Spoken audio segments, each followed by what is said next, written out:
જય શ્રી કૃષ્ણ મિત્રો લગભગ 2 મહિના પહેલાંની વાત છે. એક બેન મારી પાસે કન્સલ્ટિંગ માટે આવેલા.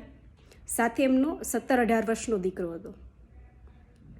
પહેલાં તો આવીને બેન ખૂબ રેડા. તેમને થોડી વાર માટે બેસાડ્યા, પાણી આપ્યું, શાંત કર્યા. સાથે આવેલો એમનો દીકરો પણ ખૂબ દુઃખી હોય એવું જણાઈ આવતું હતું. પછી બેનની ધીમે ધીમે હિસ્ટ્રી જાણવાની ચાલુ કરી.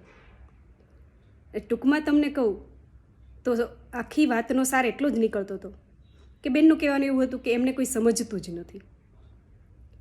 હાલ તો એ બેનની તબિયત ઘણી સુધારા ઉપર છે. આમ તો કહેવાય કે એ ડિપ્રેશનમાં હતા.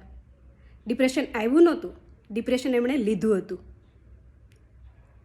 કારણ કે એમને ખુદને જ ખબર નહોતી કે તેમને બીજાને સમજાવવું છે શું.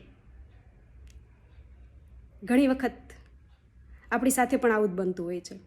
તમારી સાથે આ કિસ્સો એટલા માટે શેર કર્યો કે મારે ત્યાં આવા ઘણા પેશન્ટ આવે છે કે મને કોઈ સમજતું જ નથી. પરંતુ સમજશે તો એટલું જ ને કે સામાવાળા પાસે જેટલી બુદ્ધિ શક્તિ છે, જેટલી તર્ક શક્તિ છે, જેટલી વિચાર શક્તિ છે, જેટલી તેનામાં સમજણ છે, વધારે કેમ સમજશે? એ તો આપણે જ સમજવું રહ્યું.